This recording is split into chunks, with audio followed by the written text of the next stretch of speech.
逆転再生ピで見たいシーンもう一度。シンプルビデオ。産業マイコニック G1 ファンタスティックニューパルサー。今ニューパルサーお買い上げの方に抽選で豪華なプレゼントが当たるボーナスプレゼントセール実施中。お近くのパルサー販売へ。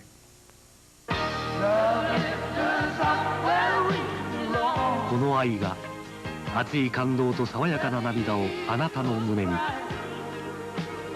愛と青春の旅立ち。お耳の拝借カメラがしゃべるよ。ストロボを使用してください。楽しい進歩がまた一つ。おしゃべりカメラ新発売。クリネックスニュータオル。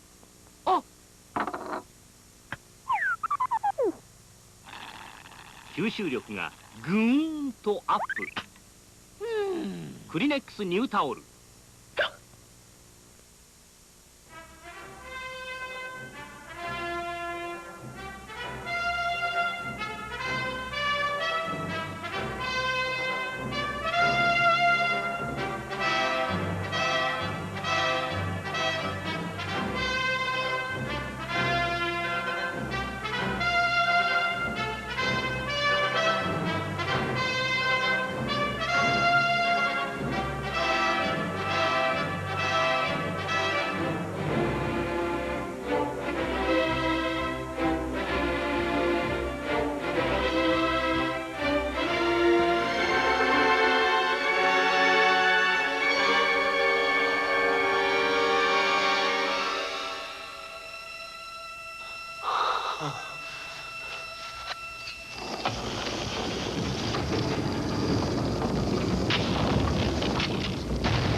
It's a good symbolic get me out of Tunisia shot.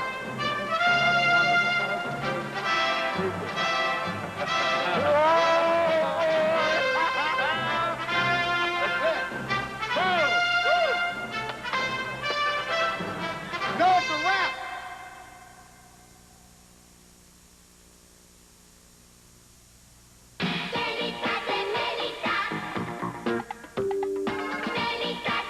香りで決めたお得なメリタ。メリタって決めた。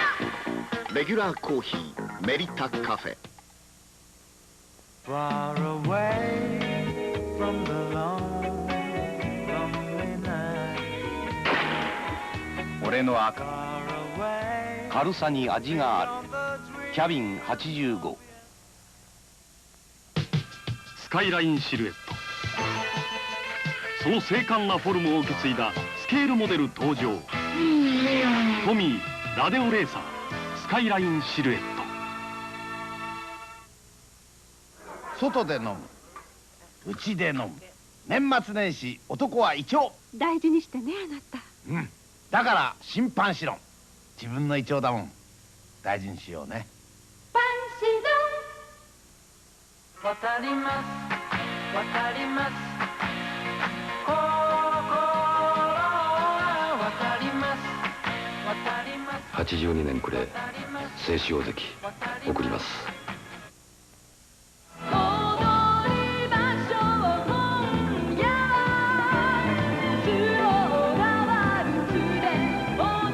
水星本田美代アイダンサー。山形屋開けてみれば。日本が香る今年もまあ嬉しい山形屋の海苔。龍角散の有効成分サポニンは痰を切り、その結果咳を鎮めます。サポニンか。サポニンの効き目、5本といえば龍角散。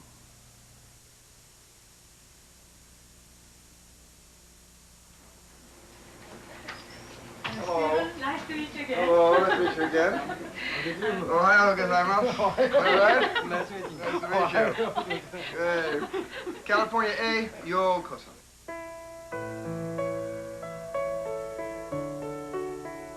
You decorated your room yourself? Yeah. This is all my crummy taste. Usually unfinished things. This is not finished. I only finish movies. I never finish rooms or apartments or houses. Only movies I finish.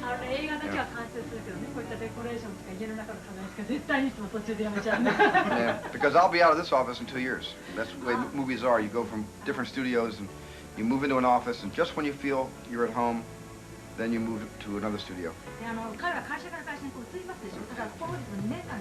This is Chauncey-san. Chauncey-san. Chauncey-san. Hi, Chauncey. How do you do? 5 months old. まだ5ヶ月生まれてる。 Brand new puppy. まだ子犬ちゃん。かわいい。 See, this is a camera, Chauncey. See, this is a camera. See, this is a camera. You like that? See, wave for the people. Hello. This is a magic room. Kids of all ages will understand this room. で子供ね、つまり心の子供の人はここに来ればいつも楽しいことができる。 Welcome in the room, see? Yes, sure. Thank you. Come into the world of the video game. Over there, here we have 1, 2, 3, 4, 5 video games. The highway, it has curves. もうカーブございますね。いろいろ。 Single bridge. 橋も出てきますしね。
That's it. Okay.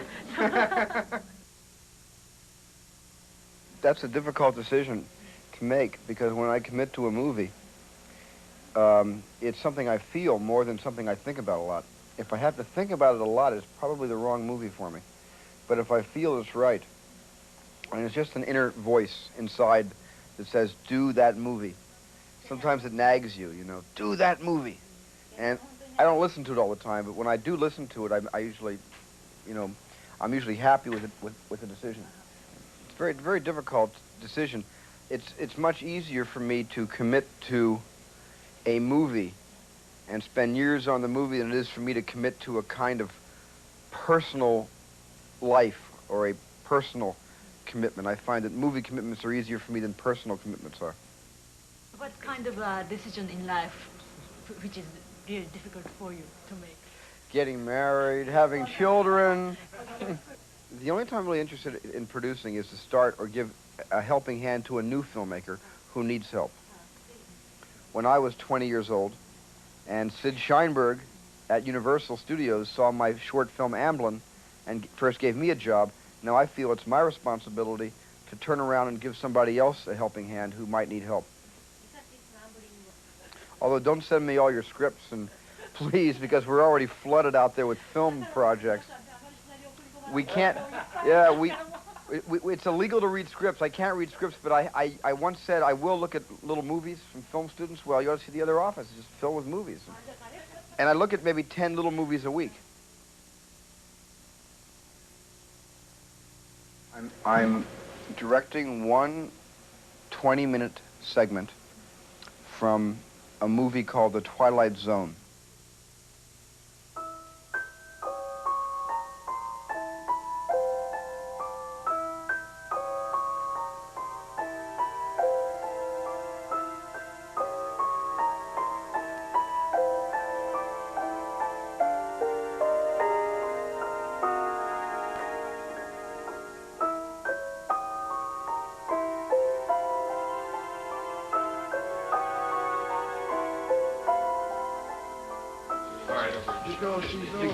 Yeah, so why don't you go ahead and come around.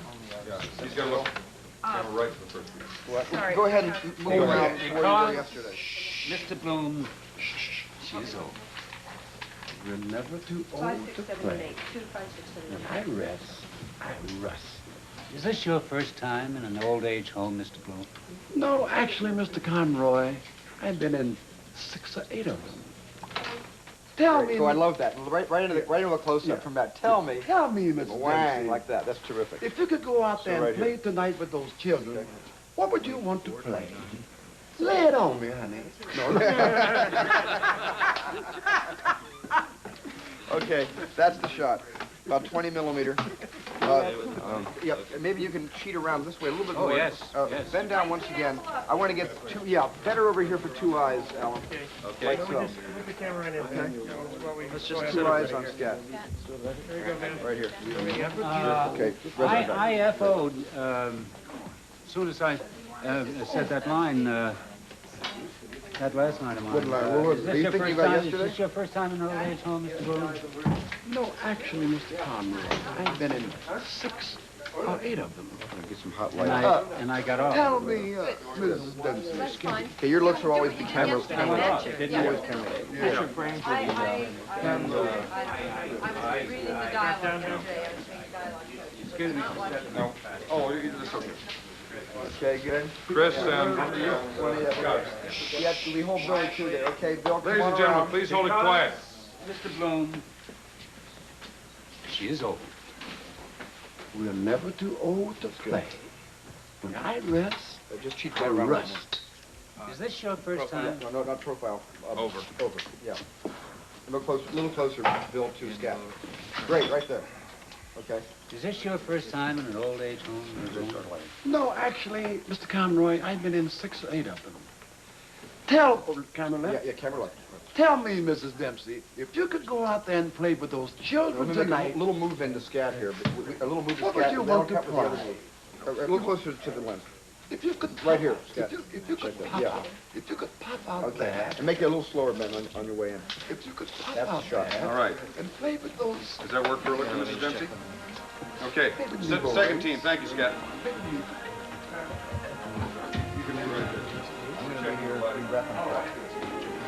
Yeah, that looks fantastic. Short schedule. Let me see Scatman do his. Yeah.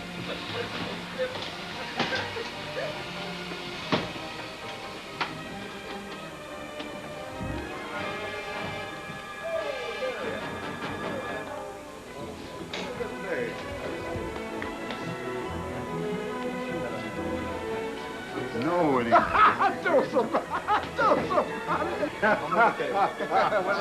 E.T. tonight? Entertainment tonight? It's not. Tell them the sequel we're gonna do on E.T. What? The sequel. Oh, this is. I told Scat. He's the black E.T. Good. This is the black E.T. Because he's getting shorter every year. He is. What's my stay is? You like that, Chris? My grandfather taught me that.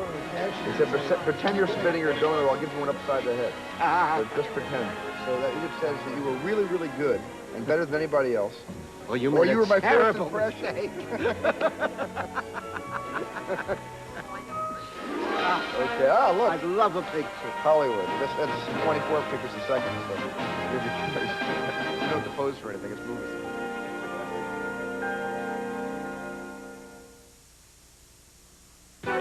ロイド3カメラはどんな光の状態もコンピューターがコントロール。だからいつでもどこでも漏れなく傑作。いい色だな、ポラロイド。まあ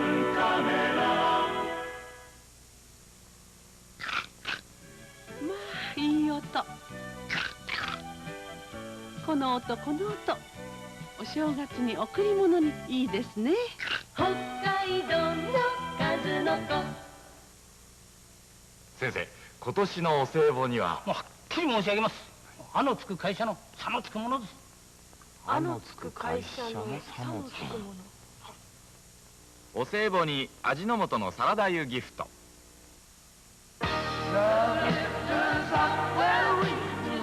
この愛が熱い感動と爽やかな涙をあなたの胸に。愛と青春の旅立ち。毎度毎度のお誘いに嫌だ嫌だってほほはいだはい。この時期とかく弱りがちな胃腸にわしのマークの大正漢方胃腸薬。よいのよい。幻の名作今よみがえる。映像とフルオーケストラのナポレオン。資生堂カルチャースペシャル。感動は時代を超えて。ごめんなさい。こんな時クリンクリンがあれば大丈夫。液を垂らして軽く叩くだけ。どんなシミもほら。ハンドバッグにポケットに手軽なシミ抜きクリンクリン。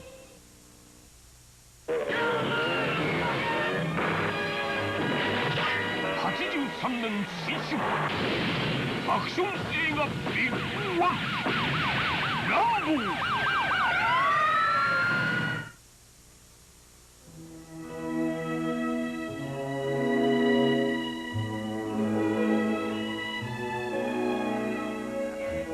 おはようございます。Good morning. Good morning. Come on in and that's yes. I can't read Japanese, but they tell me that's my name in Japanese. That was a gift from Mr. Toshiro Mifune.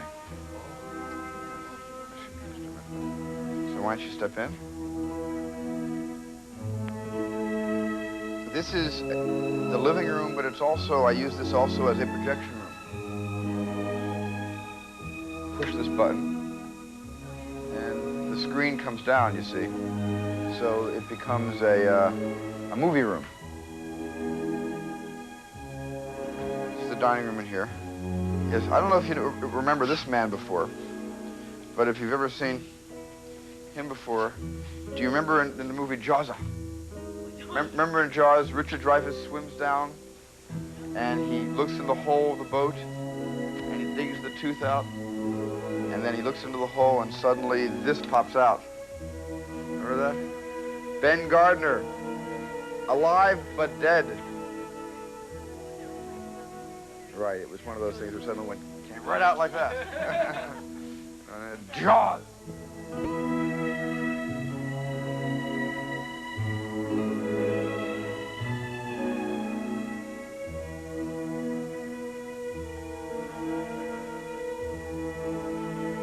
It's very relaxing if you have time to relax. It's a nice place to.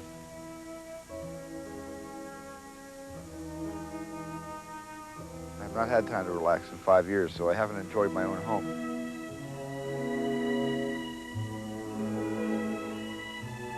I much prefer shooting on location in the desert with heat and flies. Much prefer that. Well, yeah, it's an incredible life if you can use it, if you have the time. Time is a luxury. So material possessions are really insignificant. A man who has time to spend on his family and on himself is a very rich man.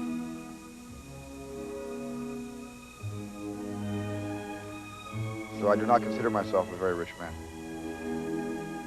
I'm too busy doing this.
I like to spend more time by myself. I'm more comfortable with myself. And I'm around people so much in my life, in my work, that there's very little time for me to meditate. So I'm hoping in the future to have more time for meditation, which I think will help my movie making. So you basically think you'll be able to keep up the pace that you're going now, though? Oh yeah, but you know, the older you get, you start to slow down. I mean, I'm 34, I'll be 35 in December, middle of December, so I think I got a few more good years left in me. But if Mr. Kurosawa can be so vital and so talented and so energetic about his movie making and his movie magic at his age, he's in the 70s, I could only hope that bodes well for my generation. If we can take a lesson from Mr. Kurosawa, and if my generation can make movies into our 70s and 80s, that's a happy thought for the future. It's something to look forward to. Hello? Good morning. Good morning.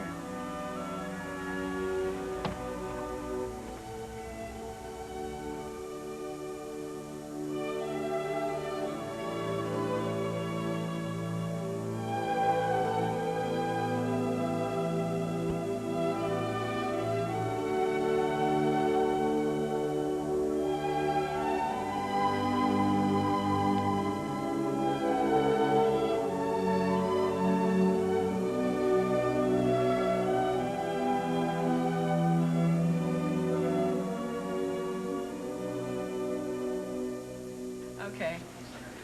So, what do you want? Help? Yeah, I can't. Yeah, please. Because Was working with Steven Spielberg keep you very, very busy? Very busy. Constantly busy. But it's real fun. I like it a lot.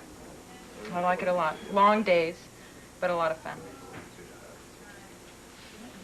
Are there a lot of people that vie for his attention? Oh, yeah. Oh, yeah. Can I be, who should I talk to? This person here? What area of working with Steve do you find him to pay the most attention to? The details of his private life, mostly. And keeping that straight for him. Such as? Appointments, dinner schedules, his daily schedules, mostly. Making sure he gets in here and gets his appointments taken care of. Getting his phone calls done. And fielding all the mail. And there's a lot of that. One of the things that the director and the producer noticed about your very easy relationship with Steve was the fact that you seemed like you were almost like an old married couple that'd been together for 10 years. No. Oh, God. Well, no, well, we haven't been, but I tend to just make myself comfortable, and then if he didn't like it, he would throw me out or something, I guess. So it's easier to just try and, you know, be relaxed about it, because it's so harried and so stressed a lot of the times that it's much easier to just be comfortable about it, unlike this situation. Thank you very much, Kathy. Okay. Thanks.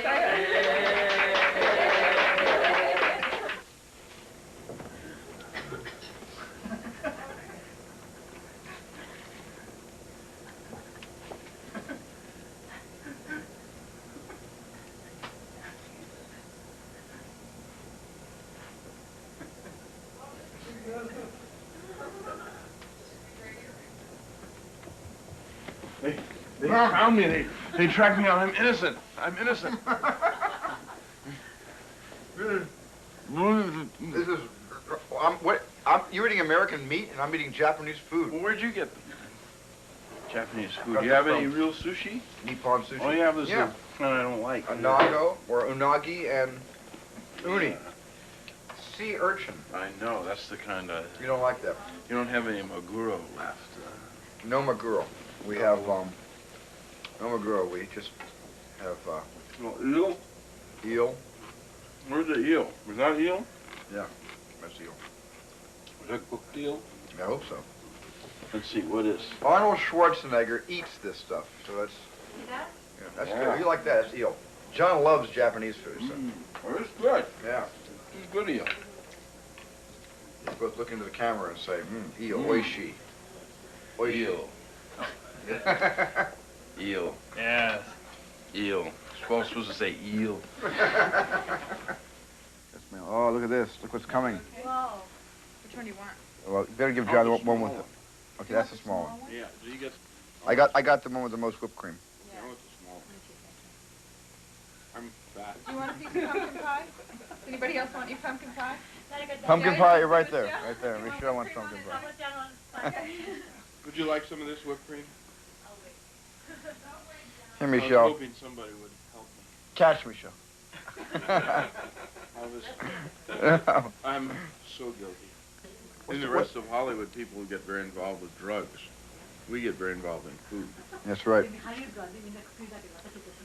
We actually get high on this stuff. Many people in Hollywood love cocaine, but with us it's whipped cream. Whipped cream. For us, we love whipped cream. No snow, Thank whipped you. cream. Thank you. How often do you come here in a talk like this? Oh, once or twice a week. Yeah. Once or twice? Yeah. Yeah, when there's nothing to do over at my office. What do you talk about? Girls. Girls, mostly girls. Girls first. Then, We talk about girls and we talk about scandal. Scandals. scandal is a good subject for conversation. Girls and scandal. You know, there's always a good scandal going on. The difference between when I go back to school and I see the younger kids now, especially at SC, is they expect something. They really expect. They're very aware of young filmmakers and what it is to be, you know, a young filmmaker. And some of them are just terrific. They're technically much better than we ever were. That it's just extraordinary what they will be technically by the time they're in their 30s or whatever. But they don't have the same passion. No, you see, the new generation of filmmakers I call the microchip generation. The microchip generation. And yet they have forgotten their literary roots. Our generation almost forgot our literary roots, but we were able to really love the old movies, and in analyzing the old movies, we realized it was much more story and writing than technique or directorial influence. It was much more the ideas the films were made of that made them interesting to us. And then everything on top of that was icing on the cake. Because John Huston directed it, it was a much better movie than had somebody else lesser than John Huston. And yet Steven has a boundless energy and an absolute innocence. There's no matter what happens to Steven, he looks at the world as if he's seen it for the first time. And I think that's why people love his films so much, because he brings them back, no matter what he makes a film about, he brings them back to when they were seeing things for the first time. And so it doesn't even matter if Steven made a war film, a bitter, dark war film, it would have an innocence about it. I mean, it's not that it's, you know, look at E.T., and it's not, there are movies like E.T., there have been movies like E.T., but it's that innocence in that movie. In Poltergeist, which is a scary ghost story, you feel you're on a ride, you're going with it, you're seeing it for the first time. And I think that's his strongest thing, more than any technical ability or anything else, is that somehow, and really good filmmakers of my generation, any other generation, always have some strange quirk that, you know, marks their work, and that's what his is that innocence, I think. I like that. Very good. Thank you very much. Yeah, this is real. That's a wistful, isn't it? Yeah. That's kind of sweet. Yeah, either this or this. But this one doesn't show how his head is, you know. This one's more alien-like, isn't it? Yeah. Yeah, and the fact that where it is on the page. Yeah. Okay. Amazing. That's the one. Okay, great, thanks. And I figure he's, you know, way down to do it. Hey, Bob! What are you doing here? What's wrong? Oh, you have to roll on Bob here. You have to roll on Bob because this is getting close to critical mass. Yes. It's almost there. If Bob Gale comes in, this whole office melts down in 10 seconds. That's right. The whole thing, people have said to never get 4 of us together in a room at one time because we exceed critical mass. Yes. This is Bob Zemeckis, who made movies that you've seen in Japan, I Want to Hold Your Hand, and Used Karza. or whatever you would call it. Used cars. Used cars. Yes. No, the term that I use are mentor. You guys are my mentors. Mentors. This guy helped me to give me my break as a writer, and this guy my break as a director, which is why I'm in the middle. Bob and Bob, the two brothers Bob, wrote a terrific script, and the script was about the Japanese attacking Southern California, December 13th, 41.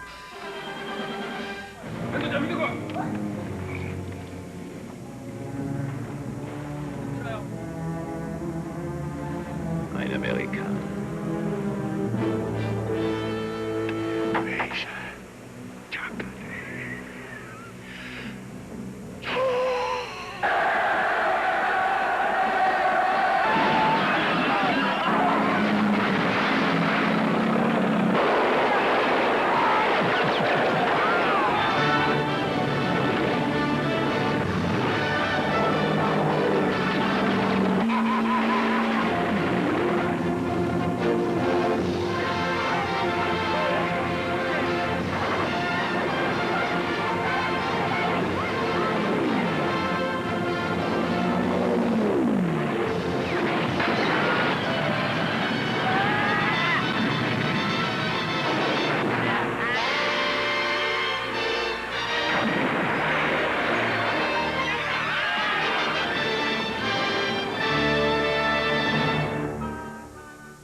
This triumvirate here is a good blend of sort of ideas and feelings about different things, and it was like it was always interesting to be in the same room with these two guys because everything would end up being a very good balance between ideas and feelings about a lot of stuff. And of course, the important thing is that we all just make movies that we love, and movies that are true movies. I wish I could say yes. I wish there were more, because if there were more, I'd certainly know about it, and I'd want to be of some help. But unfortunately, there are very few. There are many new filmmakers, but there are very few good new filmmakers, and that seems to be the problem. We're not recycling as quickly as Hollywood used to in the old days of the one-reelers and the serials and the old Saturday matinee movies. The important thing was to be able to.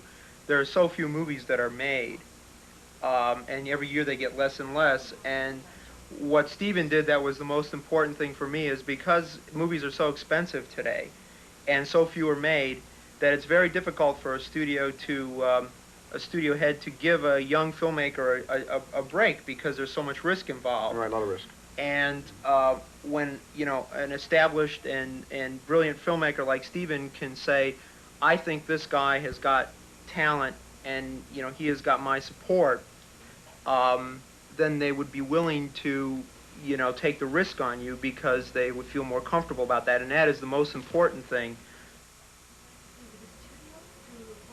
Well, no, we didn't really. What we did was George gave a gift of almost $5 million to USC to build a studio, a $14 million studio within the campus itself.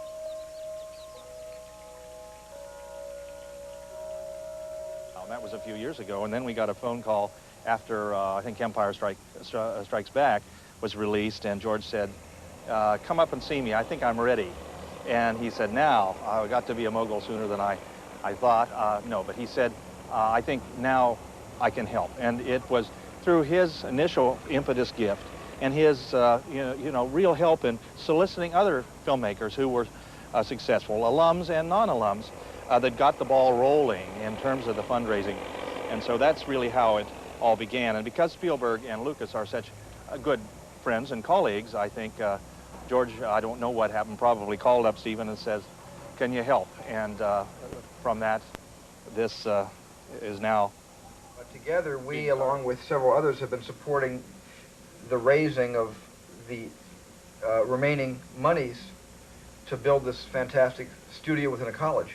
And I'm happy to announce that 2 weeks ago, because of a very nice, generous gift from Warner Brothers, or Warner Communication, and Steve Ross. We met our $14 million goal, and we have every cent to finish the studio before the, not finish it, but to have it well underway before the 1984 Olympics begin. So that's real happy to, you know. Thank you very much. Good. For the trio. Great. Great. 例えばエッグでしょ。でこれがこうなればエッグプラント、ナスビ。形にすると分かりづらい言葉もよく伝わりますね。なんとこの英和辞典、どのページにもカラーのイラストが入ってて、英語が楽しく学べます。オックスフォードカラー英和大辞典全8巻。新しいアイデアから生まれた新しい英和辞典です。真っ赤なクランベリー畑でうちのに一目惚れしてな、大収穫じゃった、大収穫じゃった。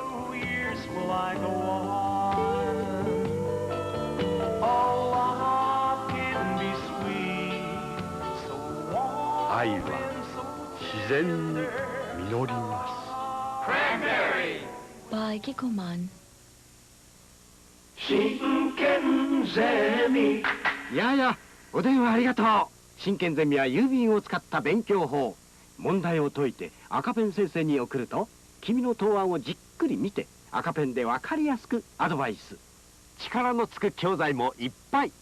お問い合わせは東京03-230-2601。よし、僕もやろう。真剣ゼミ。はい、メガネドラッグは首都圏45カ所にあります。メガネドラッグはみんな駅のそば。電話東京03-735-0022。はい、メガネドラッグは首都圏45カ所にあります。メガネドラッグはみんな駅のそば。電話東京03-735-0022。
Oh my goodness, here's Steve-O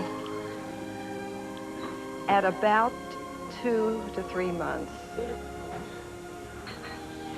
When I see how docile his face is, I just knew that expression meant something ingenious was coming, like Mr. Innocence with the eyes, and then watch it.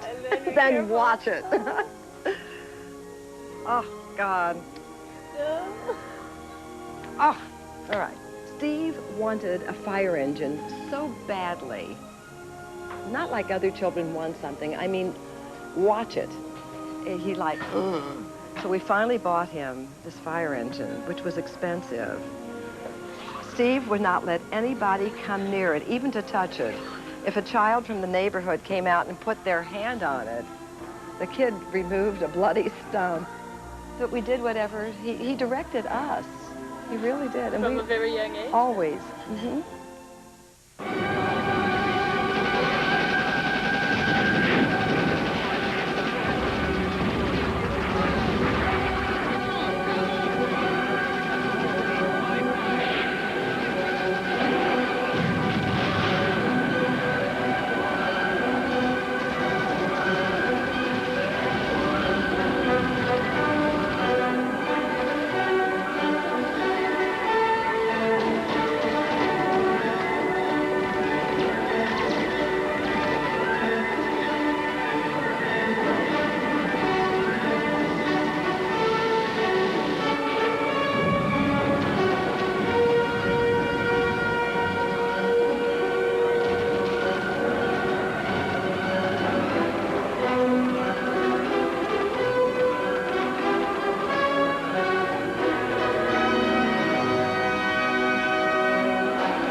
Oh, God, this is Firelight.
Nowadays, how often do you see Stephen?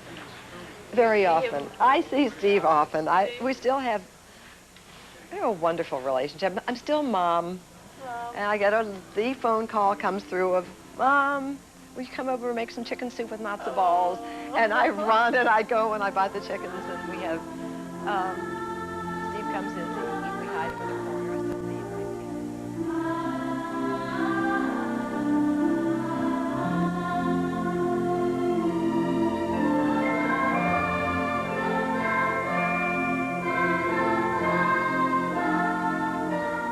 Mega Putemas.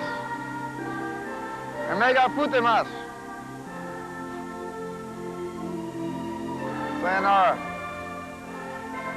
What is this? Karimas.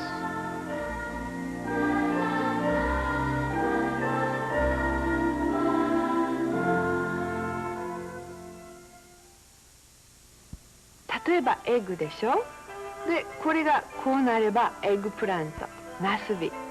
形にすると分かりづらい言葉もよく伝わりますね。なんとこの英和辞典、どのページにもカラーのイラストが入ってて、英語が楽しく学べます。オックスフォードカラー英和大辞典全8巻。新しいアイデアから生まれた新しい英和辞典です。第一家電、今日の解読商品はコロンビアカラオケ演奏機です。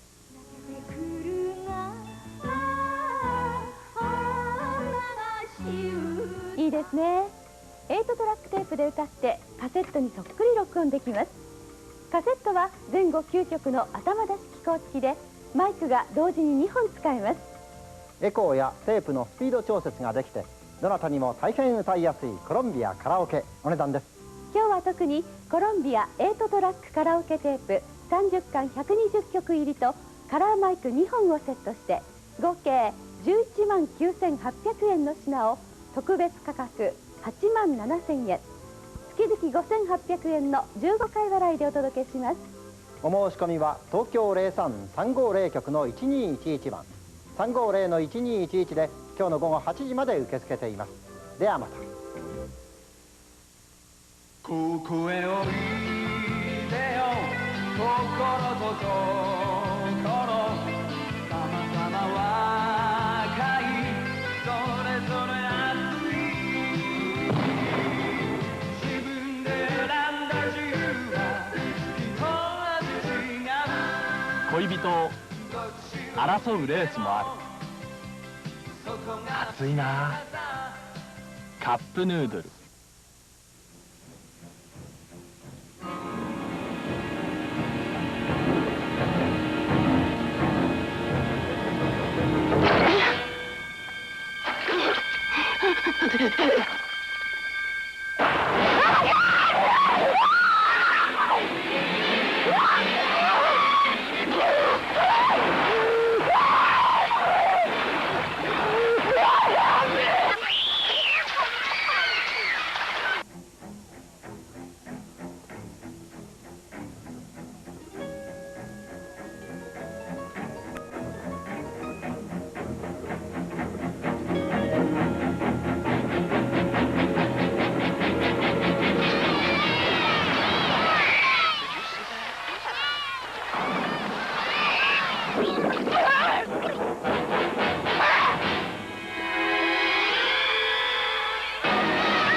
20-footer. 25. 3 tons on them. He's circling the boat for us. Super, hurry it up now, tying on. Hurry it up, he's coming straight for us. Don't screw it up now. Don't wait for me. Kill him! Now! Shoot! Make him fast! I can't, he's trying to run!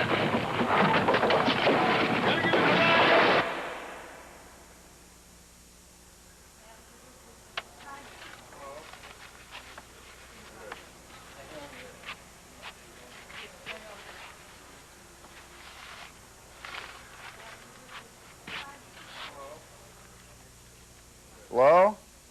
Hi, Sid. Oh, it's great. We have the Japanese television stations here. That's right. They're here at Fuji, and as we speak, the camera's rolling, recording everything I'm saying on this end. So I won't say anything to leak. Well, the first time I met Steven Spielberg, Steven was, I guess, 20 years old. And the thing I remember most vividly is he kept calling me Mr. Scheinberg. And I had just seen this film, Amblin, and I guess the thing that I remember most from this meeting was that he was very anxious, in a nearly childlike way, to direct a picture before he was 21. And I told him that I was confident that he would be able to do so. And I am pleased that I was able to deliver on that assurance. Well, I was very taken with Steven's work when I saw Amblin. You know, most young filmmakers, at least in the days when I was looking at young filmmakers' work, which unfortunately I don't do these days, most young filmmakers tend to undertake very glitzy, showy material, and they often run away from simplicity and sentiment. And I was very taken with the humanity behind Amblin. And needless to say, it also demonstrated a great professionalism. So I, from the very beginning, thought that Steven had a great opportunity, that he would be a very important filmmaker.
I am convinced that anything that Steven set out to do, he would do very, very well. And if it had to do with running a company or something in the business world as distinguished from the creative world, he would do it well. Because he's one of those people that learns what he has to learn, listens very carefully, absorbs it, and very soon thereafter becomes a master of it. So I think that Steven, as a successful producer and/or director, is nothing surprises me, because I think anything he set out to do, he would do just wonderfully.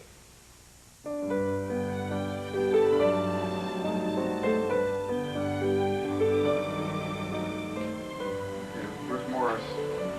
Morris, my finicky dog. Chauncey! Chauncey! You hungry? Love this stuff. Isn't that great? Yeah, he just loves his breakfast. Come on.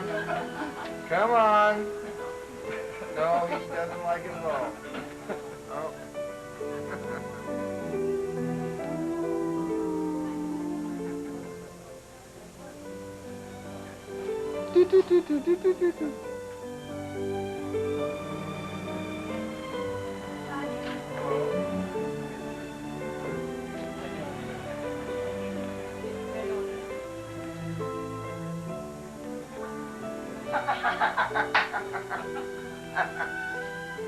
Wada. Domo arigato. That's a great gift because I want to learn Japanese, and this is a good way to do it. Oh, that's fantastic. Let me see how I can, which way does it open? Oh, that's great. You know, I'm a good audience.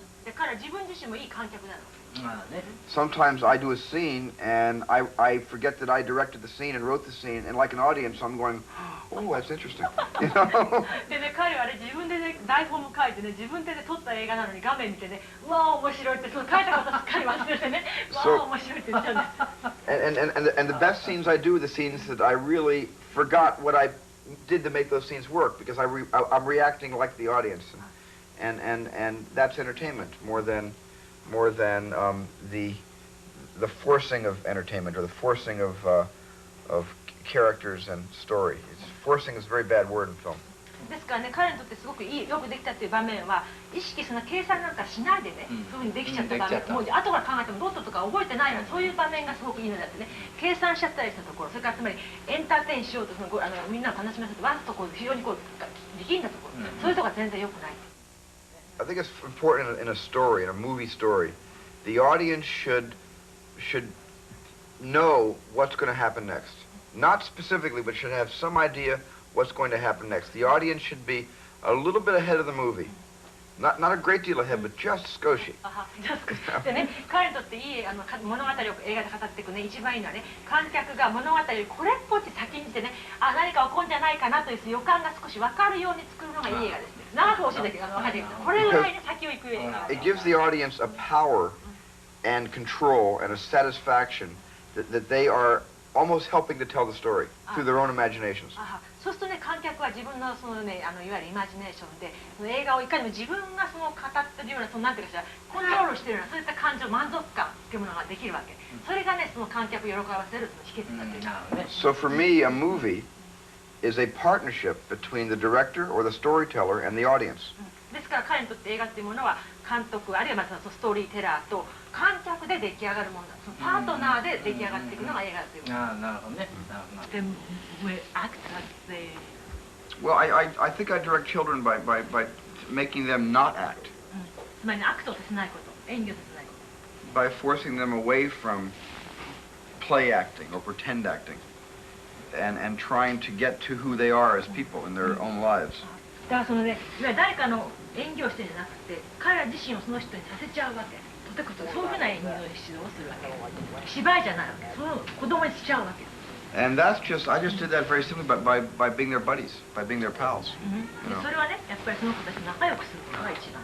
And not really forcing them to do anything they wouldn't do in their natural life.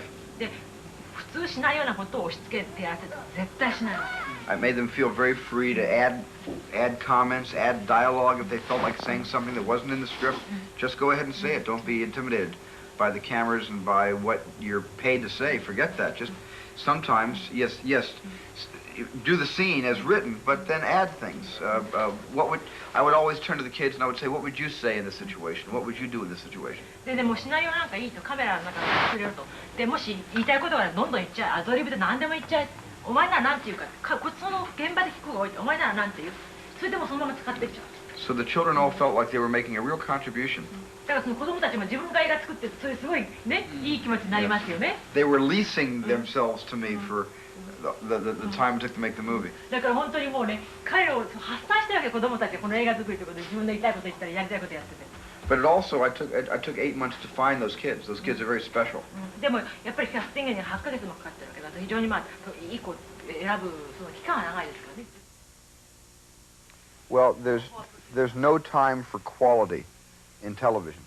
テレビにはそのいわゆるクオリティ質を構ってる時間がないということです。And the producers of television have very little respect for the viewers at home. でつまりテレビのプロデューサーはいわゆる家庭で見ている人に対して尊敬の念がないっていう。 This is in America. さあまあじゃあアメリカの話ですよ。I don't know Japanese television. This is just America. And because of that, the television producers in America talk down to their audiences. でね、だからそのアメリカのプロデューサーはどうしてもなんていう目下に見てものを言う、上から下にものを言う、見下してるという。 And with the exception of very few shows, they insult the intelligence of audiences. でまあ本当に例外は少しありますけども、一応大抵の番組はですね、見てる観客の知性をねバカにしたものが多い。 But because that's all that's on television, and TV is all the same, it pulls the intellect of the viewer down into the trenches. で本当にもうそのテレビというものはね、その見てる人のその知性を頭から剥ぎ取ってですね、溝の中に突っ込んでるようなそういったも So のが。 rather than raising consciousness, it devours consciousness. だからそうね、その意識というものを上げるんじゃなくてですね、その飲み込んでしまっているものだと。 Although I think that certain shows this year are very, very good. There's a very good hospital show on television here called Saint Elsewhere, which I just saw. It's fantastic. でも幸い今年はねいい番組が一つだった。 And なん Hill か Street 病院 Blues. もののものが病院のものもね。 And Hill Street Blues is Hill good. Street Blues, それから Taxi is good. タクシーというシリ A ーズ。 new series this year called Cheers is very funny. チアーズという新しいシリーズもなかなかいいと。 MASH has some very good things on it. マッシュもなかなかいいものがあれはいいと。 But all these soap operas are just... あとのいわゆるまあメロドラマっぽいものはもうとてもとてもひどいと。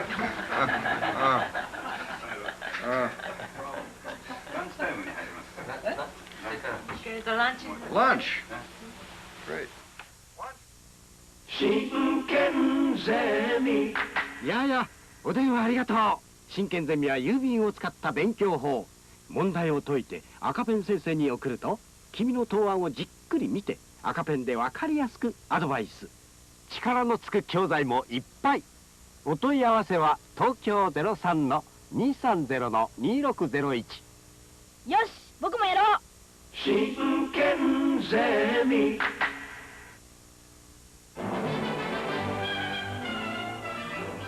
ナバロンの要塞。エーゲ海にそびえるドイツ軍最大の要塞爆破なるか。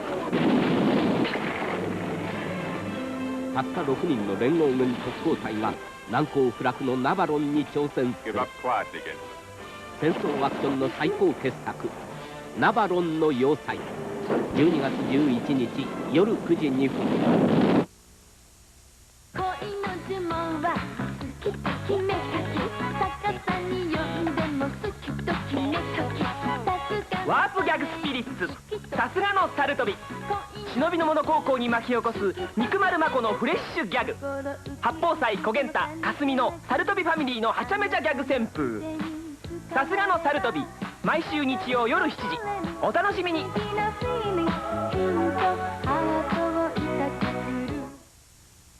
Have you seen E.T.?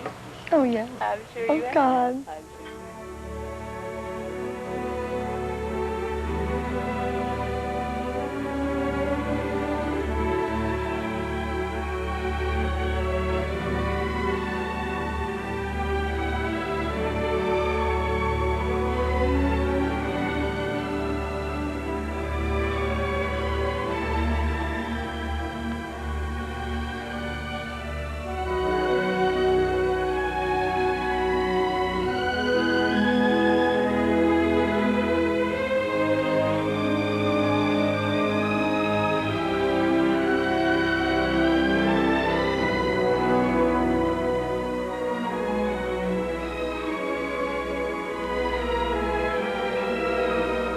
You know, the movie is for everybody. It's for little kids, it's for old people. But it really was, I made it for people who still believe inside that they are young, that they can still remember what it was like to, you know, to have a friend in the world that maybe is a magical friend.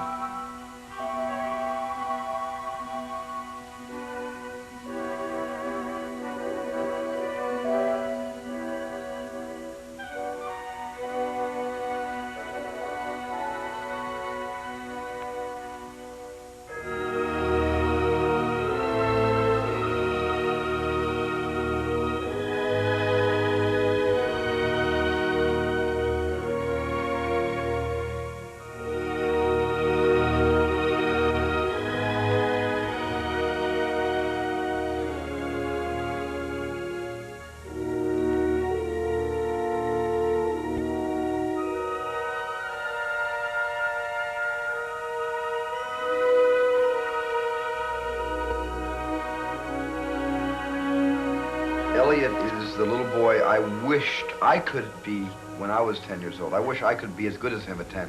I was not as good as Elliot or as smart as Elliot at 10. I wish I could have been.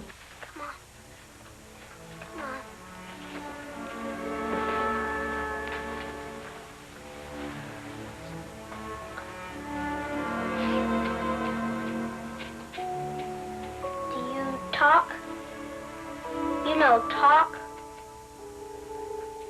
Me, human. Boy.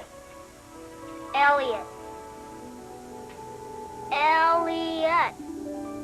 Purity, the childlikeness. It is Steve. It is Steve. Yes. E.T. is, I think, Steven's greatest work. It's the movie that Steven was born to do, and everything about Steven.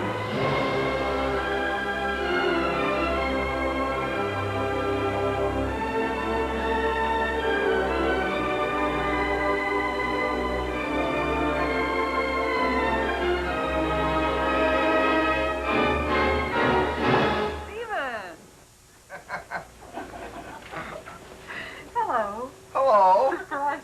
Hello, M.M. These are hard to see through. Happy Halloween. Happy Halloween. I brought you a little present. This is the very serious writer of E.T. Very serious person. You may have wondered why E.T. looked like he did. That's what I look like. You know how artists often paint themselves like Van Gogh, self-portraits? This is a self-portrait of E.T. Look at this. This is these nursery school Oh, kids. my God. That's amazing. Who did Those this? great nursery school kids. Oh, look at this. They're all E.T. Nursery school kids did all these of E.T. Crazy. What? E.T. on a bike? Yes, you can. No, put it on! I think just the simple understanding that these two little creatures, a little Earth boy and a little alien, could understand each other with nothing in common. That if they could understand each other, anybody can understand each other. I think that was probably it. Well, I remember, like, I came into Stephen one day and said, "We got to get E.T. out on the street, right?" He said, "Yeah." I said, "No, there's only one night of the year he can go out on the street, right? Halloween." So I was afraid that was too easy an idea, but it worked out all right. It turned out to be. Then the whole movie got sort of built around Halloween. We were constant collaborators. I'd have an idea, he'd have an idea. I'd have a bad idea, he'd have a bad idea. We'd come into a good idea. So it was 50-50, let's say. I think it definitely would have been different if a man wrote it. I think that my relationship with children helped a lot. I have lots of children friends, and lots of kids are over at our house a lot, and I listen to the way they talk a lot. And I think my relationship with kids helped. And I think that probably a man would have a different relationship than that. So it's hard to say, but Stephen was the man in the movie.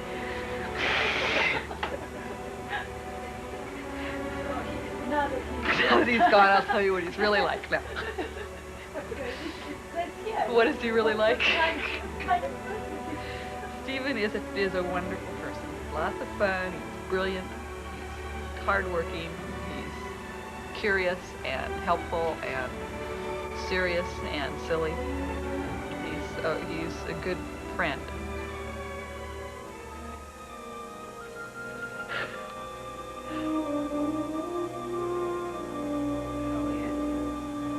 I'm keeping him. My input was to find locations and design sets that would take the kind of suburban look that he wanted and turn it into something a little bit magical. And I think we were successful. How do you feel about Steven Spielberg? For example, when you're working with him, was he really severe, very relaxed, a dictator, a very passive observer, free rein? Yes. All of the above. But mostly I found the experience quite exciting, and I enjoyed it tremendously. Could you elaborate on working with him? It was very stimulating. He grasps ideas very, very quickly and elaborates on them very quickly, so that a lot of your time is not spent explaining your ideas, but instead talking creative ideas, which is exciting.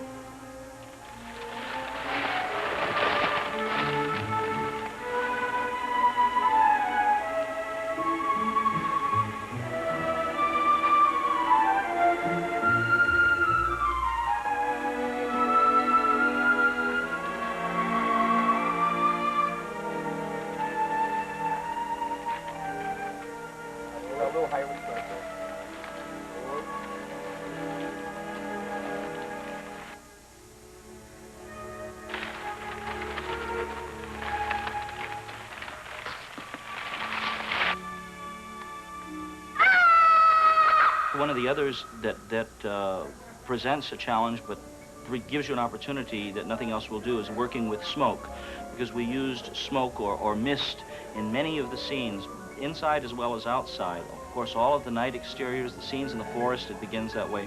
When you work with mist or smoke, particularly exterior, you have very, very difficult problems of controlling it. How is Steven different today than he was then?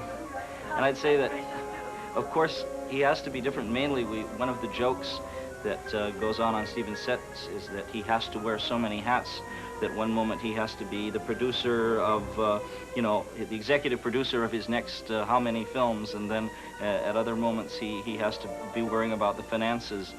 But when he turns his attention to making film, he's still the same person he was when he was 19. He's still the same filmmaker, and you can address his interests in the same way. And his concentration and his desire to have only the best that remains unchanged in all these years.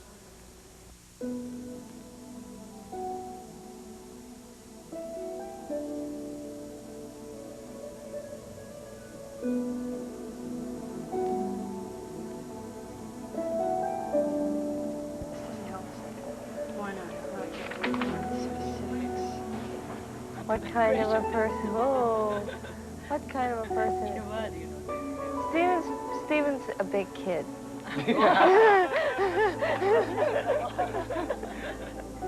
Steven's probably one of the most optimistic people I've ever been around. He sees the good side of everything. I think we wanted, mostly, we were excited about the fact after the movie had come out that we achieved our intention of making a film that expressed love and friendship and understanding, but was also what most people thought was a children's movie. We always felt appealed to all ages. And when the movie came out, that was proved to us.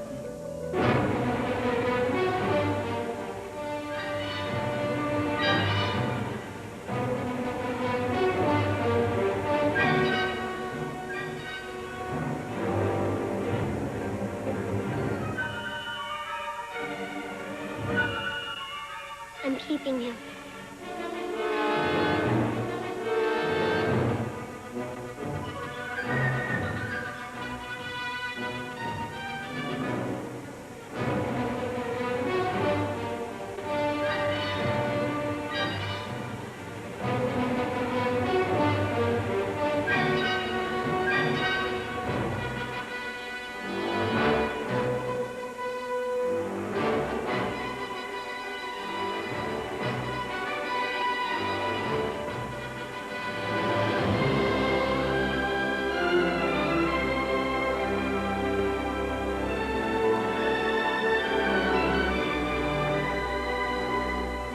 That day, I'll tell you. I went home high as a kite.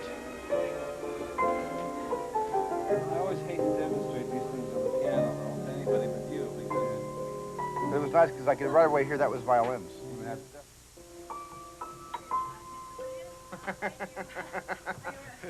I know that song.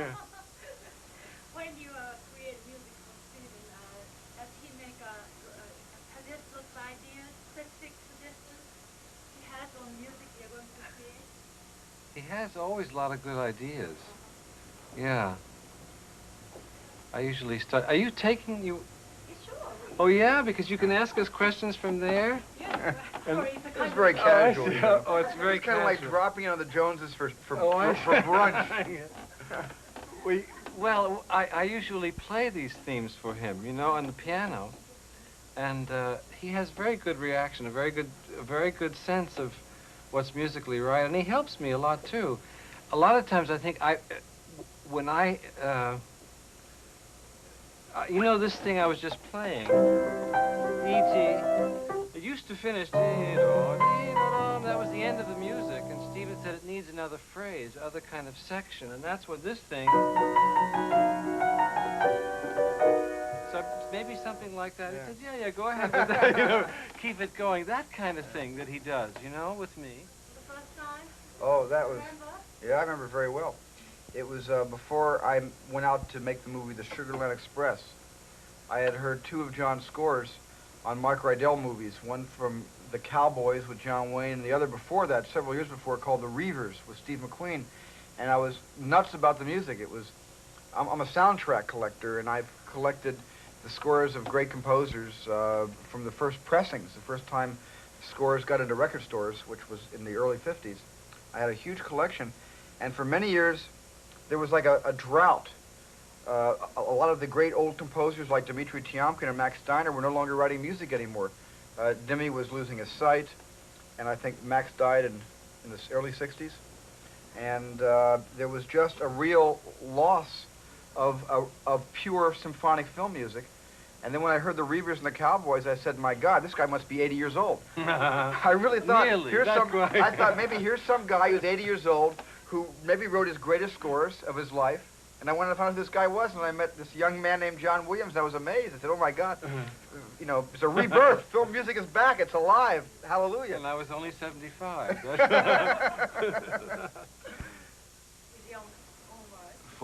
And in my experience, I think he's very special as a filmmaker, and also as a person, as an interesting person. Why he's such an interesting filmmaker, I think. And tremendous insight into what makes an entertaining film. And tremendously musical, if you don't mind my saying it, Stephen. Musical in the sense of rhythm. I think Stephen has a wonderful sense of rhythm in his films. And as a musician, it's something that I appreciate. Every film, the action has a kind of tempo or rhythm in it, or it doesn't have it, you know? And I look at the film, I'm trying to find out just exactly how fast is it or how slow is it, because the film is telling me what the tempo is. And with Stephen's film, I find it all very rhythmical and easy, in a funny way of saying it, easier to score, easier for me to make music for than a lot of other people's films, because the films themselves have a singing, musical quality. I mean, particularly a thing like E.T., fabulous for music, because the picture has phrases almost, you know? That's because I make my movies with Johnny in mind. No, but it's true. The bicycle goes. It's you know. It's perfect for music. It's, you know, and I think Stephen is very, and in every kind of art, in the theater, in opera, musical, comedy, all the rest, the best directors for me are people who are also musical. I think it's part of the art of what they do. You remember the Jaws thing, theme, I can tell you, the first day with Stephen said, "What are you going to play for Jaws?" I went. He said, "You're kidding." I said, "You're crazy. This is a serious movie." I thought he was going to say, "No, no, I'm only kidding." And he was about to play this very poetic pastoral symphony, and John said, "No, no, no. You've made a very primal movie. You know, your movie's about the dinosaurs, the ancient world, the land of the giants. It's not about it's not poetic. It's not art. It's artful." And he played those baser sounds, which I love. You know, that is Jaws. That's the voice of Jaws. Oh my God! You asked the hardest questions. I can't believe it. I don't think I could do that without thinking about it. But it would be a nice idea to write him a piece, you know. No, it wouldn't. No, I wouldn't. I don't want a piece. I will express myself and through music, on this piano, as I know myself. Okay. Which is very simply like this. With occasionally this. And that's how I feel about myself. That's it. Play a little bit of that piece, maybe. You mean this? I think of flying. This melody's always getting higher. And then the middle section.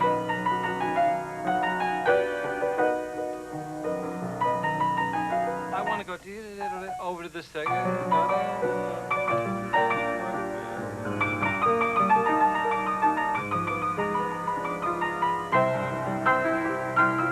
The point at which he's conducting, that's when the bicycle takes off. It's easy to be inspired by such a thing with so much lift, you know, and love in it.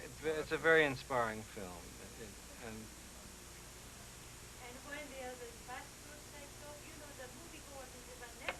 Applaud. Maybe it's this chord.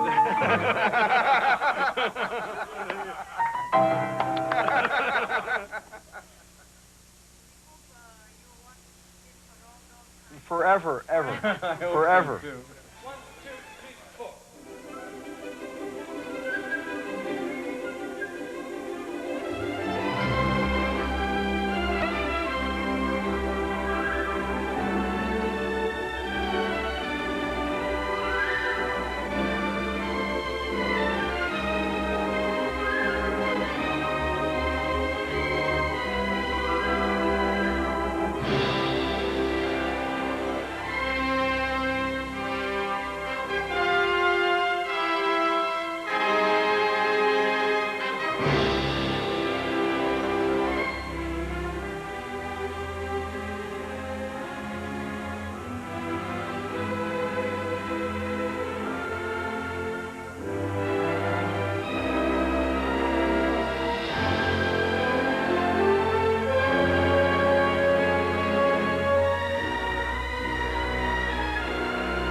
Thank you.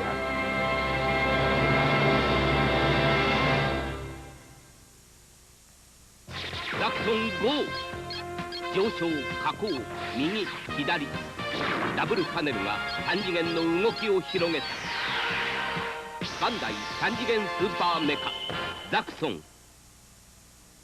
わ6票入ってる清き1票をぜひ私に1票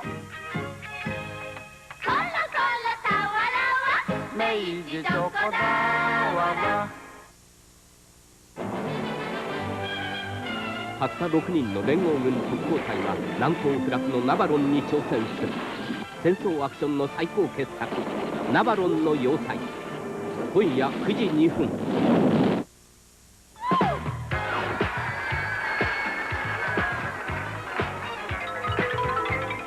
暮れもお正月も国民的な面白さ両方8チャンネルです。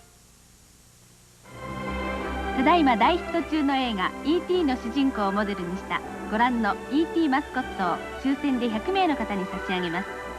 ご希望の方は住所氏名年齢を記入の上ご覧の宛先までご応募ください。12月20日の消印まで有効です。この番組は教育文化の充実を目指す総合出版社福武書店第一家庭電機と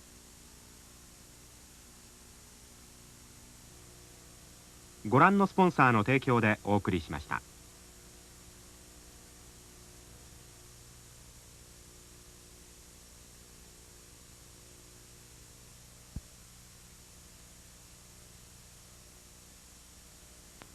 今年の行く年来る私たちの司会でお送りいたします。だからより人間らしく大晦日夜11時45分アルファデジタルはニューメディア対応大きさも色26型から14型まで RGB 対応ナショナルアルファデジタル11、12日開催ナショナルのお店へどうぞ。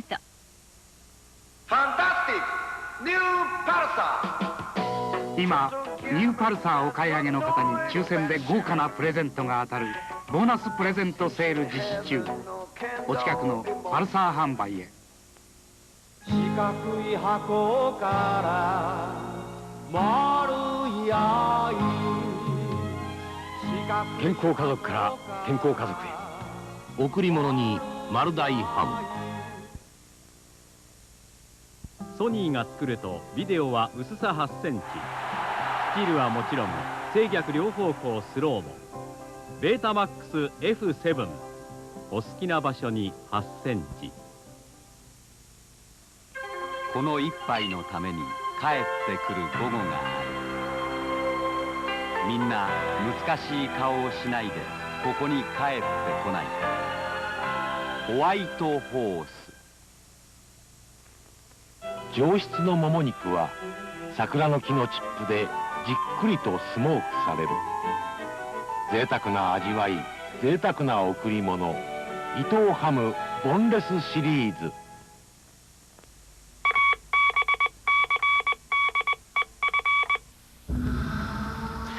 I've been planning this for a million years. These are only the first. They'll keep coming. Listen, stopped.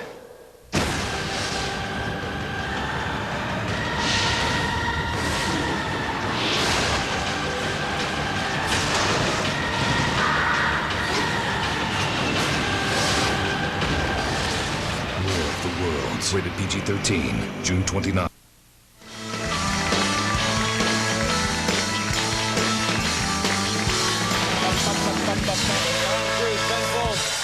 Now, Tom,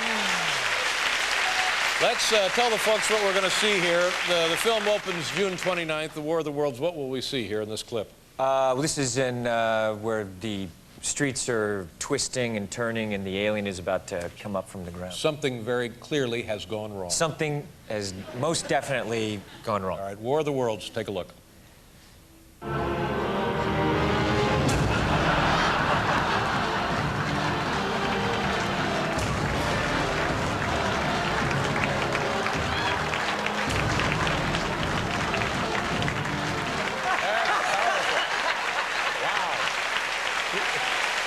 That's unbelievable. Matt, that's funny. That's tremendous. That it's Steven Spielberg. And it gets is a better genius. from there. Just Steven Spielberg, a genius. He is. He's gone low tech. He's Steven Spielberg. Lady, who loves Steven Spielberg? Yeah. All right. Apparently, we've had a mix-up in the control room. Let's try it again. Here it is, The War of the Worlds. Take a look. Everyone clear the intersection! Get out of the way! Back up! Back up!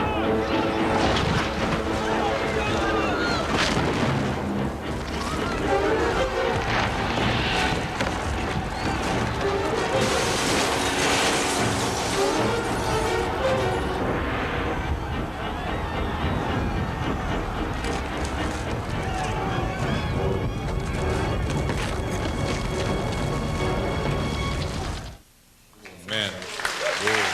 And is it harder to do a movie that way or easier to do a movie that way? You know, it's just different. Yeah. You know, it has a different set of things. Well, it's going to be enormous. War of the Worlds opening June 29th. Congratulations on everything. Thank you very much. Tom Cruise, ladies and gentlemen. We'll be right back with Ben Folds, everybody.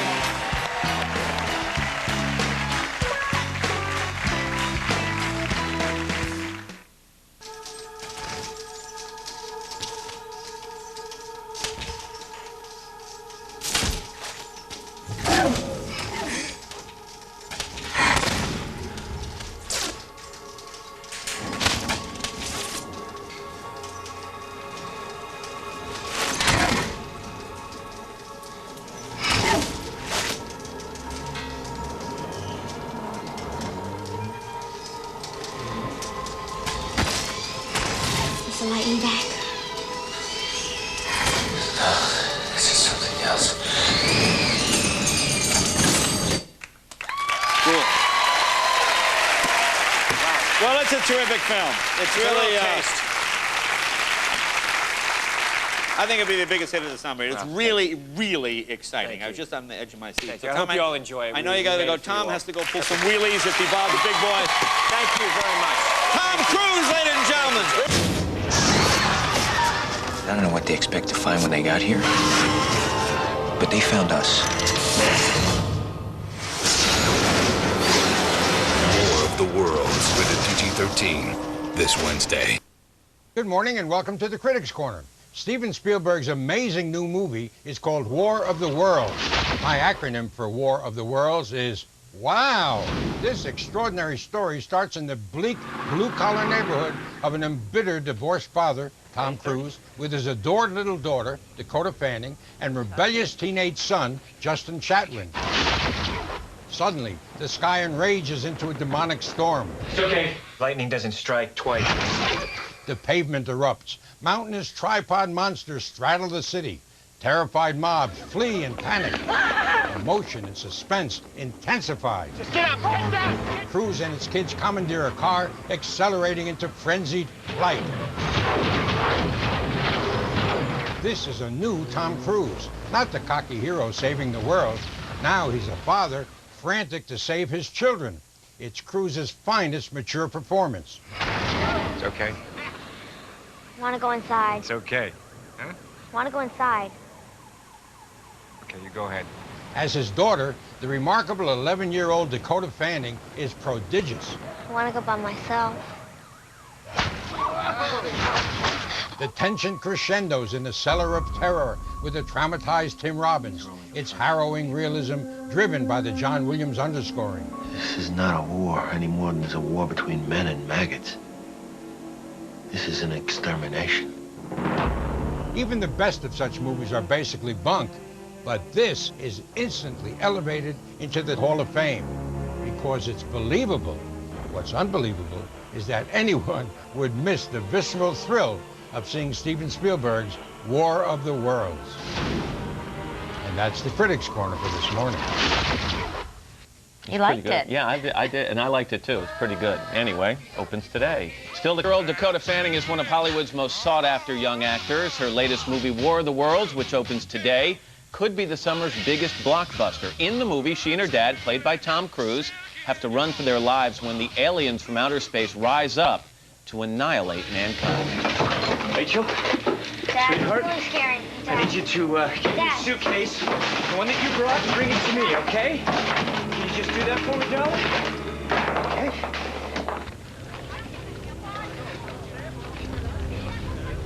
What's happening?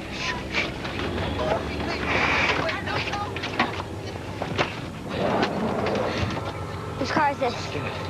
Whose car is this? Dakota Fanning, welcome back. How are you? I'm good. Thank you for having me. Man, are you good in this movie? Oh. Man, are you good. Seriously, and I don't know if you heard Gene Shalit's review.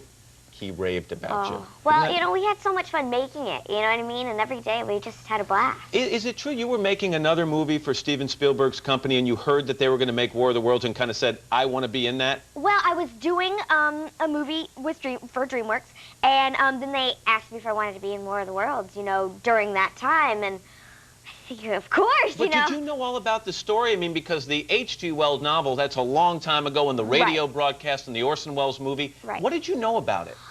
Well, you know, I had, of course, heard about the book and the original movie and then the Orson Welles broadcast, so I had heard of all of it. But the script is very much, you know, it's not like the original movie, and it's more similar to the book, but it's kind of its own War of the Worlds. And you play Rachel. Yeah, I do. Who your dad is Tom Cruise. Ray is his name in it. And they are thrust together for a weekend. It's a divorced family, we should mention. It just so happens at the time these aliens come to annihilate humans. Exactly. And they don't have the best relationship, at least not the easiest relationship. Right. And I think during the movie, you know, during the beginning of the movie, during the alien attack, Tom's like, why does it have to be, you know, this weekend? Right, That when I have the kids. My kids, I haven't seen them in like months, and this weekend that they come to my house. And for the reason that he's not all that great a dad.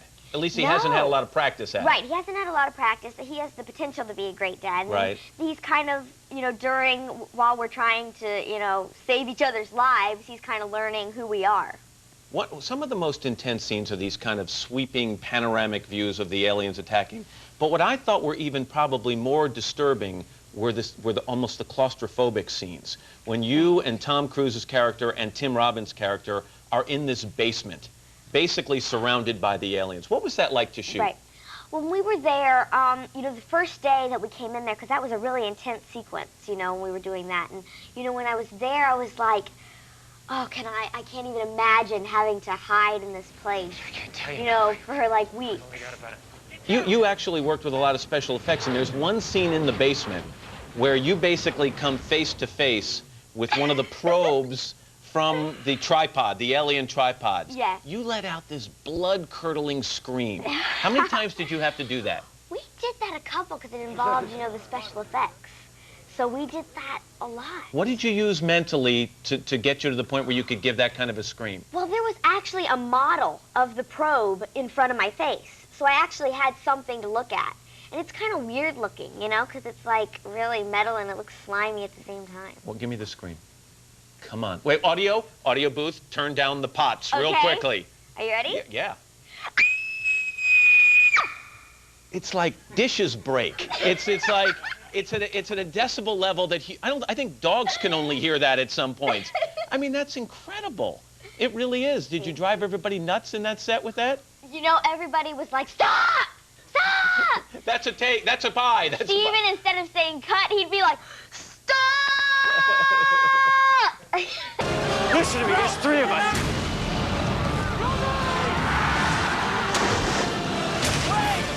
Tom Cruise and Planet Earth are under attack in Steven Spielberg's War of the Worlds. I'm Roger Ebert. And I'm Richard Roper. Our first movie is Steven Spielberg's exciting, explosion-filled War of the Worlds, by far the biggest, loudest, and most elaborate adaptation of the H.G. Wells classic. It's almost an alien invasion take on Jurassic Park, with Tom Cruise's Ray and his kids narrowly escaping death about 30 times. With Close Encounters of the Third Kind and E.T., Spielberg told us that aliens would be super intelligent, super friendly beings, but these monsters are more ruthless than the shark in Jaws. That can't be the water main. There's nothing else down there. The water main doesn't run through here. Well, there's something down there, and it's moving.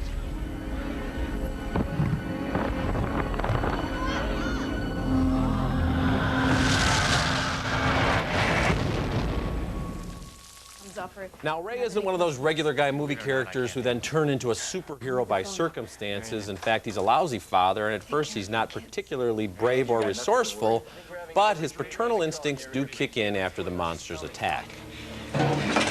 Rachel? Dad, Sweetheart? really scary. I need you to get your suitcase, the one that you brought, and bring it to me, okay? Can you just do that for me, darling? Okay. With a budget of about $125 million, this is the most expensive movie of the summer, and Spielberg definitely blends special effects with extended stunt sequences involving hundreds, maybe thousands of extras.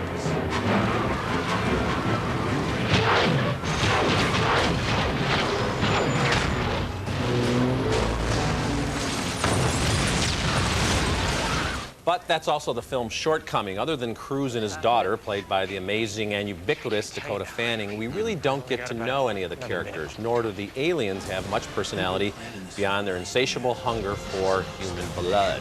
There's also an intriguing but kind of strange interlude with Tim Robbins as a survivalist. It seemed like it was from another movie. Still, I'm giving thumbs up to this movie for the terrific work by Cruise and Fanning and those sensational action sequences. Thumbs down for me. I felt this was totally in a different and more disappointing category than E.T. or Close Encounters or Minority Report. I mean, Spielberg has made three of the best science fiction movies of the last 25 years, and this is not one of them.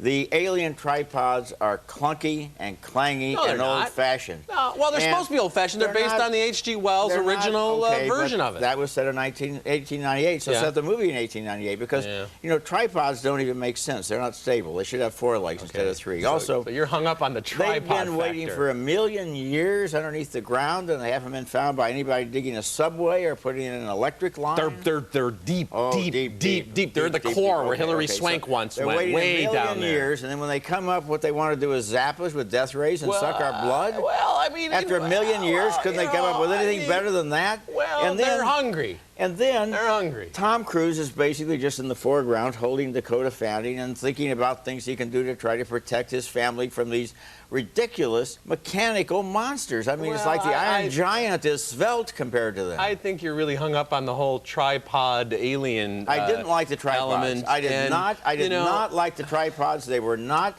interesting aliens, and what was inside of them was less interesting still. Well, I'll tell you, Roger, there have been, I think, very few movies about alien invasions where we really get great motivation on the aliens' part for coming to the planet Earth. I mean, that's always the kind of thing. They come here to either say hello or to eat us. You know, they don't just show up every once in a while. Yeah, whether they say hello or eat us, at least they're more interesting. They were more interesting, for example, on Independence Day. Well, no, I don't think so. But I think you're also just shortchanging, first of all, Cruise's character, who's this, you know, I thought it was interesting that he was kind of a lousy father, and he doesn't all of a sudden become a stuntman like these guys usually do, like Tom Cruise did in a movie like The Firm, where he's jumping off trucks and things like that. He doesn't become a stuntman, but he does get inside a pod and dive into a basket full of people and grab out his daughter and get her outside of the pod and throw a grenade over his shoulder. That wouldn't be a stuntman, would it? Well, you know, that wouldn't be a stuntman. By then, he's pretty deep into this, you know, this harrowing adventure, and I think you're shortchanging Spielberg's abilities here to, you know, these great stunt sequences, like when the whole crowd is on that ferry and they're trying to get on the boat, and then there's moments where the crowd turns against each other, and there's great images and great sequences. Some great shots in the movie. The train on fire, roaring through the station. That's a great shot. It's a great shot. So there are some great moments in the movie. I just want to still thumbs down for me. All right, before we move on, I just want to make this clear. So if you're standing there in a multiplex and you've got your $9 or $10 in your hand, you're saying that you should go see The Longest Yard or The Honeymooners before you should go see War of the Worlds. Well, how many times do I have to explain to you that ratings are relative, not absolute? You know, I understand it. I'm just saying. I'm saying that if E.T. gets 4 stars and Close Encounters gets 4 stars, this gets 2 stars. And Longest Yard gets thumbs up, and this gets thumbs down. Well, you know, oddly enough, no. It doesn't work that way. But how does it not work that way? Because people should be smart enough to listen to what we say instead of looking at the dumb thumbs and the dumb stars, because there are gradations and contexts that go on. All right, but you're giving this movie thumbs down. I am. Okay. And if you want to read my review in the paper or hear what I said here, you'll understand why. I look forward to reading more. And if you go look at Minority Report, you'll see that this is half the movie that was. And it's still worth seeing.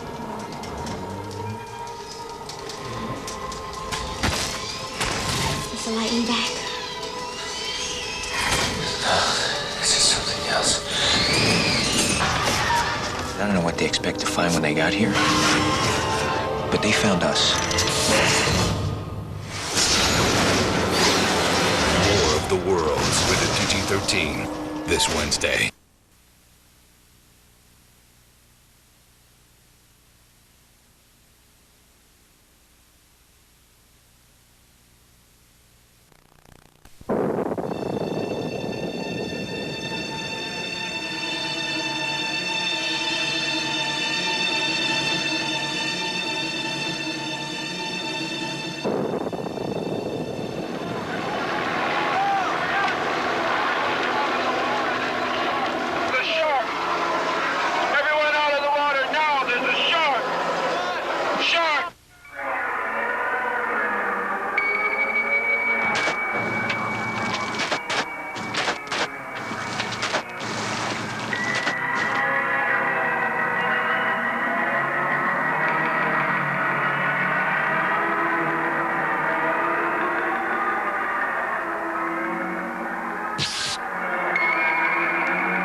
Just like in the movie when you saw the jaws stick his head up out of the water and bite, that's just what he did.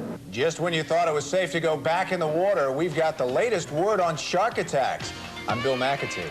And I'm Beth Ruyak. We'll tell you why some resorts may be covering up the truth. Beach season again, and while that means it's time for fun in the sun, it also means it's time for fear in the water. Our cover story today is about sharks, a fact of life at the ocean, but it's a fact some beach officials don't want to face. Some officials are being accused of not telling the public when shark attacks occur and of putting tourism dollars before the safety of the tourists. What's the quickest way to empty a beach? Say shark and see what happens. I'd panic and run. I'd try to get out as fast as I could. There are 25 to 30 reported shark attacks each year in the U.S., but biologist George Burgess believes those numbers may be low. Beach owners are reticent about reporting it because they know that the results of that will almost surely be reduced tourism in their area. We care more about the safety and well-being of our tourists and residents than we do the dollar. Mayor Philip Griffiths closed the beach in his Florida town for 5 days last September when a man was killed and 2 others were injured by a shark. Just like in the movie when you saw the jaws stick his head up out of the water and bite, that's just what he did. Griffiths also owns this local motel. He denies that any resort owner or public official would try to hide an attack. While it cost us dollars, had we had a loss of life due to a laxness on our part or lack of caring on our part, it would have cost us a lot more in the long run. But shark hunter Frank Mundus took some heat when he started hauling in sharks to Montauk, Long Island. The Chamber of Commerce almost tarred and feathered me and sent me out of town. They thought that I was chasing people away. What really happened was that Mundus, who, by the way, was the model for the boat captain in the movie Jaws, brought people to Montauk in droves. In 1986, he caught this 2-ton great white shark, the largest ever caught. We had to put $1 million in this little town. People were coming from all over. 3 or 4 days, there was traffic jams. They ran out of popsicles, gasoline, and everything. While people love to look at sharks hanging on a hook or in an aquarium, the thought of one at the beach is simply terrifying. There's always been a sort of a mythology about sharks because they eat people. We all share this universal experience of the possibility, however microscopic, of being eaten by a shark. It's a touchy subject on the beach. There are reports that lifeguards have been instructed not to talk about shark sightings over their radios for fear of the public, or worse yet, a reporter listening in. If I heard on the radio there was a shark in the water, I would not take my children to the gate to get the tow. Surfers are frequently mistaken by sharks for seals or turtles. Curiously enough, I looked down and noticed that there was a huge head of a 16.5-foot great white shark with my board in his mouth. Although Craig Rogers' report made headlines, many surfers don't report their encounters because they fear their prized surfing spots may be shut down. Rogers got 7 stitches in one hand from his bite. He doesn't surf at that beach anymore. At any moment, that shark could have taken me down, just with a glimmer of an eye. Although the chances of getting attacked by a shark are about the same as getting hit by lightning, George Burgess warns that your motel manager would be the last person to warn you about sharks in the area. Sharks and tourism are strange bedfellows. The one interest is safety, and the other interest is keeping the people on the beaches and the dollars that they represent. Florida leads the USA in shark attacks. About half the incidents occur there. And here's some tips for swimmers. Sharks are less likely to attack groups, so try not to swim alone. And don't wear jewelry. Apparently, to a shark, jewelry looks like the reflection off a fish's scales. Finally, avoid bright clothing. Sharks see contrast particularly well.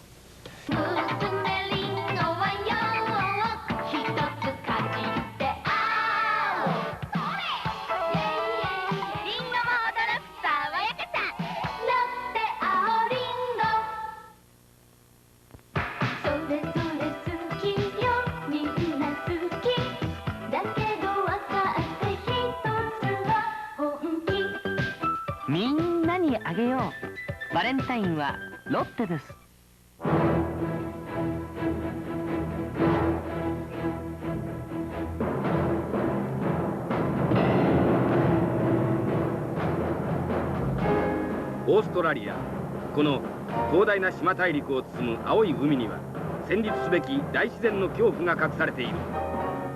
それが体長8メートル、重さ3トンにも及ぶ世界最大の人食いザメ、グレートホワイトシャークである。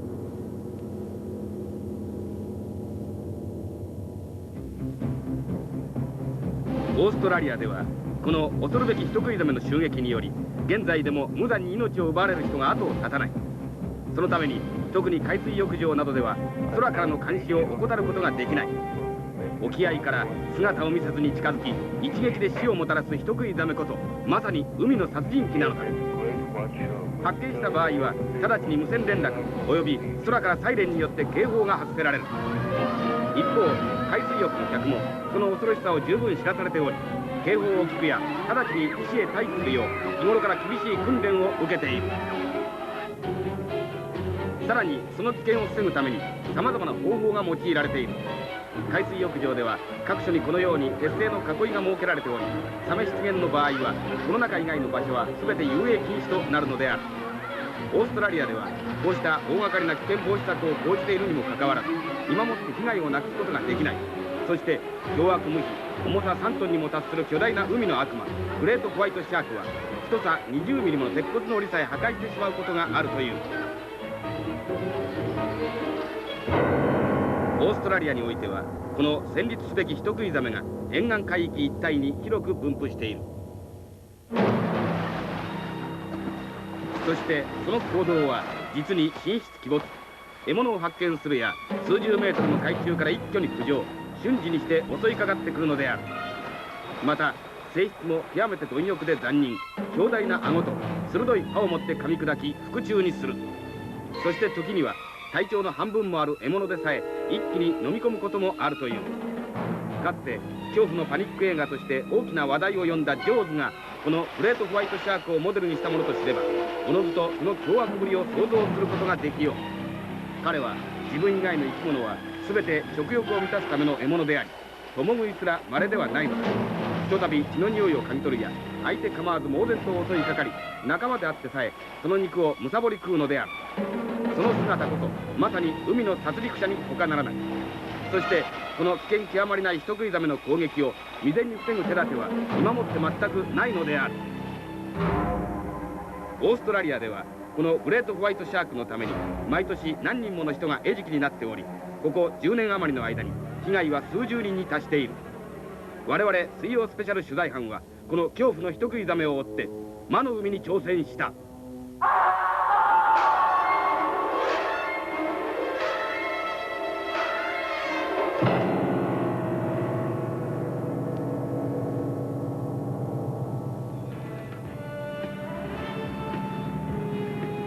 我々が出港したのは南オーストラリアの漁港ポートリンカーンであった。目的地は現地の人たちさえグレートホワイトシャークが生息する海域として恐れるデンジャラスリーフである。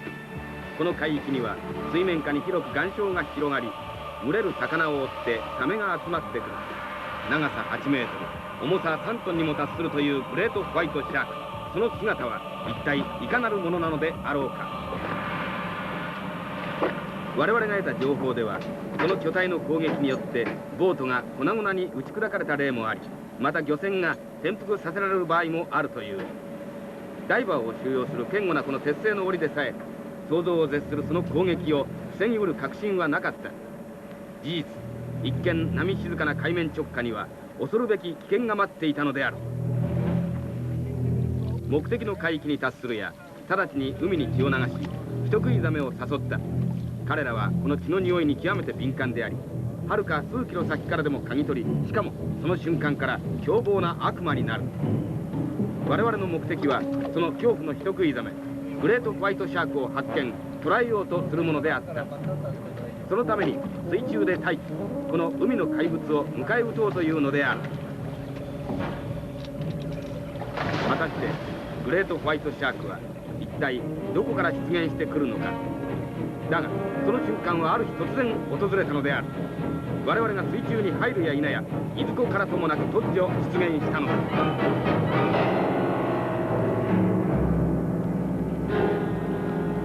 全く予期せぬ事態であった。あたかもすでに待ち受けていたかのごとく一気に接近してきたのだ。なんという不気味な巨体であろう。それが檻に向かって突進してきたのである。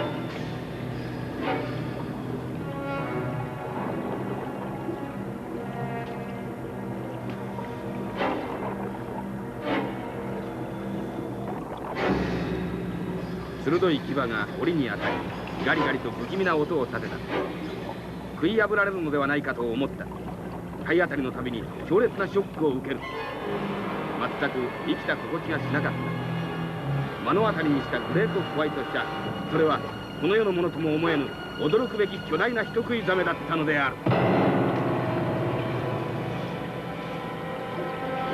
焦りよりも恐怖が先に立った。手には何一つ武器がない。なすすべがなかった。しかもグレートホワイトシャークは次第に凶暴さを見せ始め、反復攻撃を仕掛けてきた。檻の鉄骨が曲がった。恐るべき威力であった。危険は増すばかりであった。そしてついに最後の決定的な事態を迎えることになる。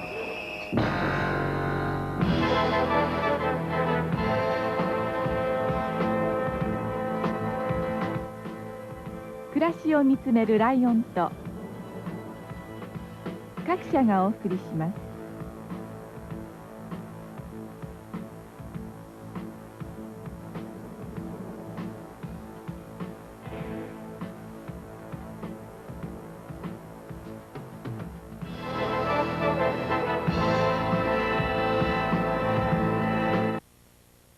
おふくろお待たせ。僕の作ったポップコーンとおふくろの好きなスプライト。さっぱりしてるからスナックに合うのよね。でもこんなに誰食べんの？もちろんおふくろ。ねえ、今日来るガールフレンドどんな人？さっぱりしててね、おふくろに似ててしっかりした人。今度は綺麗な人ね。我が家はスプライト。健康な朝が始まった。デンターが新しくなりました。トラネキサム酸新配合で効果がアップ。デンタティー。歯茎喜ぶぞ。アクアチェック。10.9あるんだ。あ、これはさすが双子ですよ。この辺はね、全く同じ10.9。あ、そうですか。ダーウィンは正しい。しっとりした仕上がりにアクアミーのクリーミー。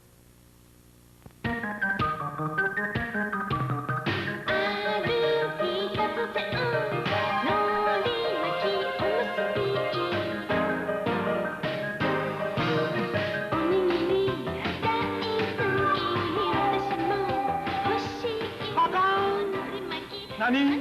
ぬねのりな。鱗が出たら白子のりです。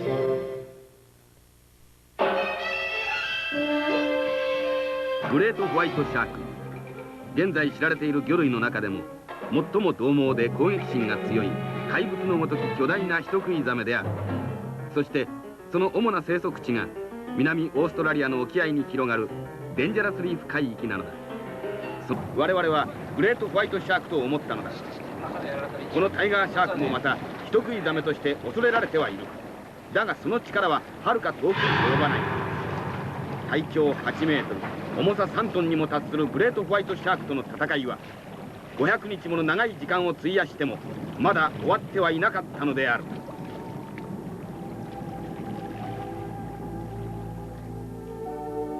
南オーストラリアのデンジャラスリーフ、次には東の海グレートバリアリーフ、さらにシドニー沖と我々は三度巨大な人食いザメグレートホワイトシャークに挑戦、そして敗れ去った。だがひとたびはその怪物のごとき巨体に遭遇したのである。我々は幻を見たのか、あるいは幻と戦い続けていたのであろうか。いや、確かにオーストラリアの海にグレートホワイトシャークは実在する。大自然が生んだ恐るべきその存在、我々はそれに三度挑み、そして全て虚しい結果となった。だが不思議にもいつしか胸中の無念さは消えていた。それは一つのことに全てを燃やし